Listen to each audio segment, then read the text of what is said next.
Não seria legal era o seguinte: tribunal do júri, homicídio qualificado. O tribunal condena ele por homicídio simples, acatando uma tese da defesa em tirar as qualificadoras. Homicídio simples. A defesa recorre. O tribunal anula o julgamento e manda o réu para novo julgamento. No segundo julgamento, o júri mantém também a condenação dele por homicídio simples, tirando as qualificadoras. Vamos imaginar que no primeiro homicídio simples que o júri tirou a qualificadora, ele foi condenado a 8 anos. Aí o tribunal anulou, mandou ele para o segundo julgamento. Segundo julgamento, o jurado entende que é homicídio simples. O juiz vai dar uma sentença em homicídio simples. Essa sentença do juiz não poderia ser a mais que 8 anos, porque repetiu o mesmo resultado. Então, se repetir o mesmo resultado das decisões proferidas pelo júri, o juiz presidente não pode dar uma pena maior. Por quê? Homicídio simples no primeiro, o tribunal anulou. Segundo julgamento, homicídio simples. Se ele tinha condenado a 8, agora ele não pode condenar a 10. Ele pode continuar a 8 ou pode condenar até menor, uma pena menor, respeitando o critério trifásico. Mas ele não pode condenar por mais de 8, de forma alguma. Porque senão, o réu estaria sendo prejudicado indiretamente por ter recorrido. Agora, se o jurado, no segundo julgamento, entender que é homicídio qualificado, a pena começa em 12. De 12 a 30 anos. E não há ofensa a reformatio império indireta. Isso quando só a defesa apela. Agora, se o Ministério Público apelar também, aí não há ofensa nenhuma a reformatio império, qualquer que seja a decisão do juiz. Tá? E até mesmo, um caso interessante. Vamos imaginar, presta atenção no exemplo. O exemplo vai estar gravado, mas vamos gravar também agora. Vamos imaginar o seguinte: o sujeito condenado num crime de furto, 2 anos. A defesa recorre e alegando que o juiz é absolutamente incompetente. Bom, se o juiz que deu a sentença é absolutamente incompetente e o tribunal anula o julgamento, aquele ato praticado pelo juiz absolutamente incompetente, ele é inexistente. Não é? É inexistente, ele nunca existiu. Bom, e no segundo julgamento, então, o juiz competente agora pode condenar ele a 4 anos? Bom, se o ato é inexistente, primeiro julgamento o juiz era absolutamente incompetente, então poderia. Presta atenção, em 2007, o STJ entendia justamente assim, que não teria problema nenhum, o segundo julgamento, aí o juiz competente mesmo, né, poderia condenar uma pena maior. Porque aquele ato não existiu. Já em 2009, o STJ mudou o entendimento. Ele diz o seguinte: mesmo o juiz sendo absolutamente incompetente, ele está dotado de jurisdição. Se ele está dotado de jurisdição e o juiz competente condenou o réu a furto a pena de 2 anos, só a defesa recorreu, o tribunal reconheceu que o juiz é absolutamente incompetente. Vem o juízo natural do processo mesmo. Ele não poderia condenar mais que 2 anos.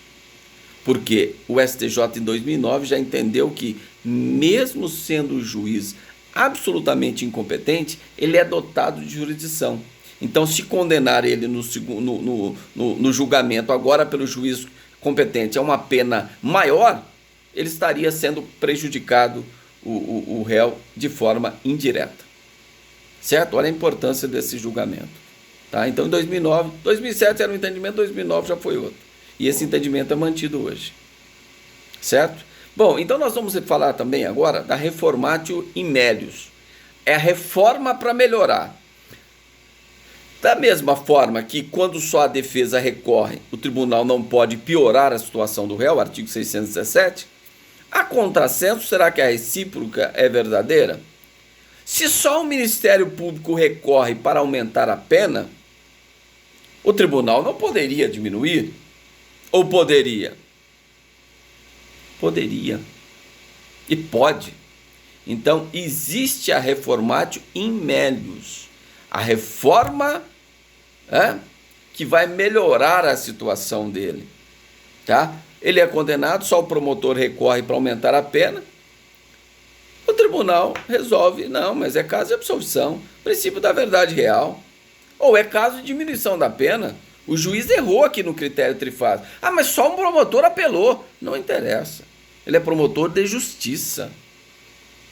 Então, pode sim ocorrer a reformatio in melius, reforma para melhorar a situação, ainda que quando só o Ministério Público tenha recorrido.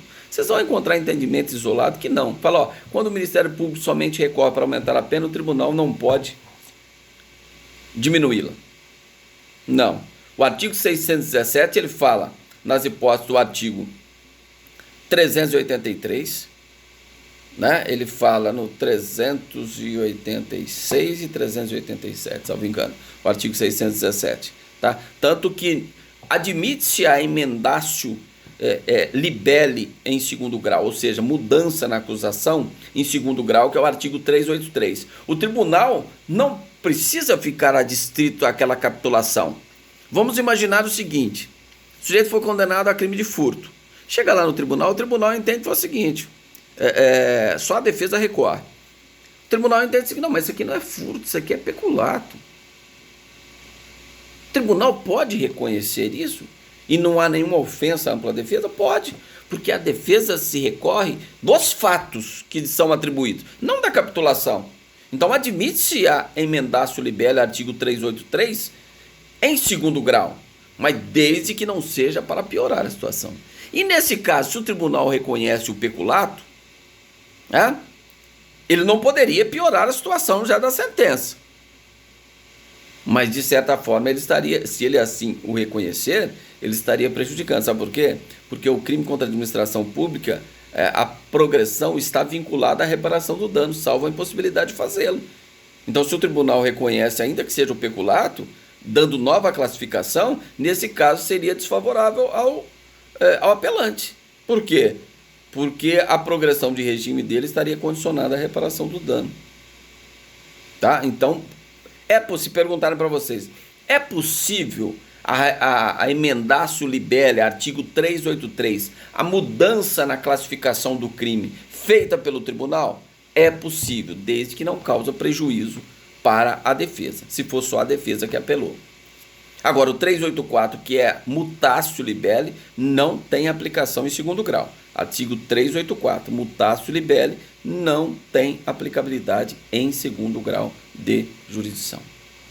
Tá certo? Tudo bem? Então vamos falar agora dos recursos. Rapidamente a gente termina isso aí. Dos recursos cabíveis do acórdão na apelação. O que pode acontecer?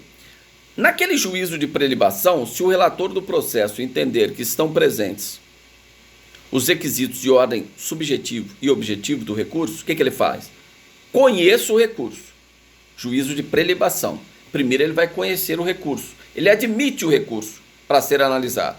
Depois ele passa para a segunda fase, que é o juízo de delibação, que é o juízo de mérito. Nesse juízo de mérito, o tribunal pode dar provimento ou negar provimento ao apelo. Essa é a decisão.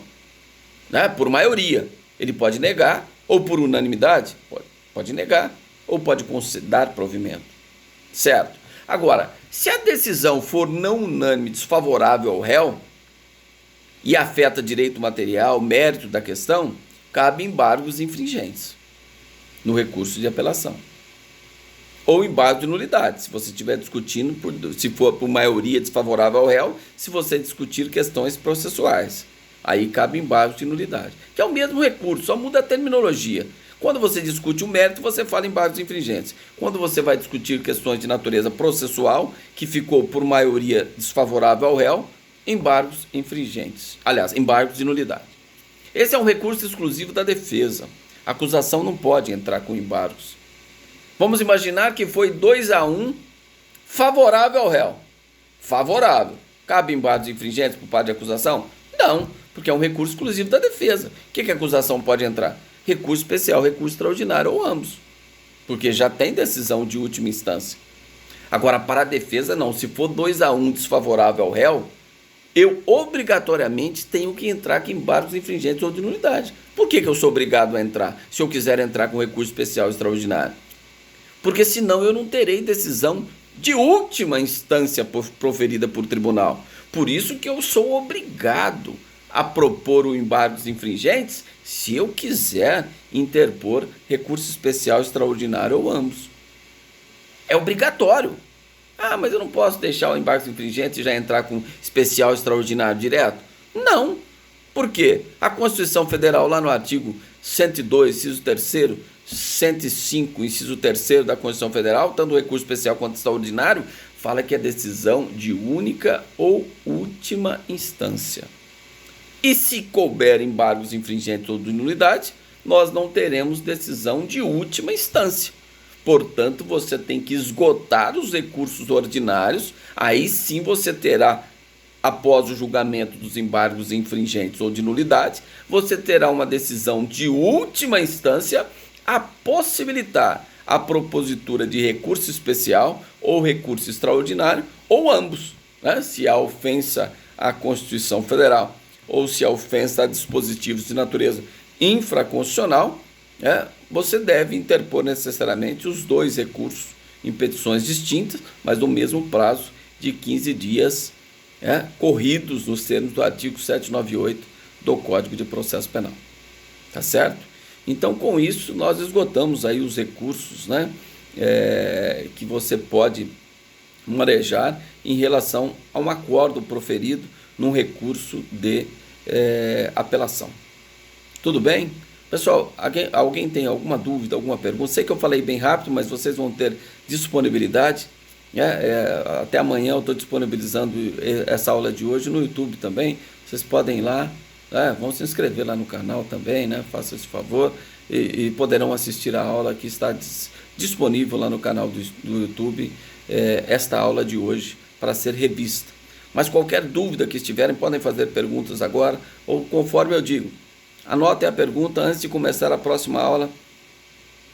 Façam a pergunta, porque eu volto na matéria, tiro a dúvida de um pode ser a dúvida de outro, e aí nós caminhamos bem no estudo aí de recursos no processo penal. Alguém tem alguma pergunta a fazer na data de hoje sobre o que foi dito, sobre o recurso que foi estudado? Pois não.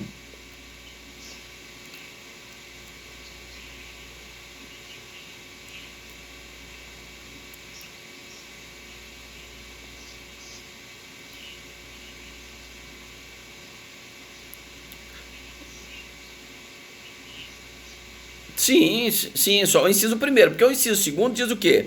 Não tem prova suficiente que o fato existiu. Tá? Então, em relação àquela pessoa, é o fato. Será que comunica ou não comunica? É até discutível essa questão, mas eu vou te falar que tem divergência. Não há prova suficiente da existência do fato. Bom, mas se não há para um, não há para outro. Você pode até discutir essa extensão. Tá? Pode até discutir, mas prevalece o entendimento que não daria. Tá? Agora, o inciso terceiro. Está provado que não constitui infração penal. Esse comunica ou não? Se aquele mesmo fato, atribuído aos dois, um apelou, o outro não apelou, o tribunal fala que aquele fato não constitui infração penal, aproveita o outro? É lógico que sim. Cadê o caráter pessoal aí? Não tem. O tribunal está falando que aquele fato atribuído aos dois, um apelou, o outro não apelou, não constitui infração penal. Constitui um ilícito civil. Bom, se não constitui para um, não constitui para outro. Agora, inciso 4º, esse é de caráter pessoal. Está provado que o réu não concorreu para o crime. Isso não é pessoal? Bom, está provado que esse que apelou não concorreu. Mas e o outro? Pode ser que o outro tenha concorrido. Então, nesse caso, não vai comunicar. Tá? Não existe prova suficiente do apelante ter concorrido. Inciso 5º do artigo 386. Também, esse vai comunicar? Não vai comunicar. Não tem efeito extensivo. Inciso 6º. Está provado que o sujeito agiu amparado por uma causa excludente da ilicitude ou da culpabilidade. Bom, se o tribunal analisou o recurso daquele apelante e falou que ele agiu em legítima defesa, ou agiu amparado por uma causa, coação moral irresistível, por exemplo, uma causa excludente da culpabilidade, também não vai estender ao outro, porque o tribunal não analisou a situação do outro, Analisou somente a situação do apelante. Então não terá efeito extensivo. E por último, inciso 7º. Não há prova suficiente para condenação em relação ao que apelou. O tribunal não analisou nada sobre se tem prova para manter a condenação daquele que não apelou. Certo? Tudo bem? Entendido? Tranquilo? Então tá bom. Mais alguém tem alguma dúvida, alguma pergunta? Tranquilo? Bom, eu sei que eu falo bem rápido, mas vou disponibilizar a aula para vocês, fiquem tranquilos, podem assistir novamente. E é necessário também que vocês busquem a doutrina, né? Para analisar aquilo que a gente está falando, aquilo que a gente está explicando. Quanto mais doutrina, melhor. O tempo de vocês também não é longo, o tempo é curto, mas isso faz parte da formação de vocês. Tá bom? Então recomendo que vão até a doutrina, vamos ler a doutrina, ainda que seja uma doutrina bem resumida, mas isso faz parte da formação. Tá bom? No mais, então, eu estou à disposição de vocês aqui para tirar qualquer dúvida que se fizer necessário, ou na próxima aula, antes de começar um novo assunto, vocês façam a pergunta, que nós vamos conversar sobre a pergunta antes de começar um novo tema. Tá bom? Então tenham todos uma boa noite e até amanhã essa aula estará disponibilizada no YouTube para vocês. Tá bom? Muito obrigado, tenham todos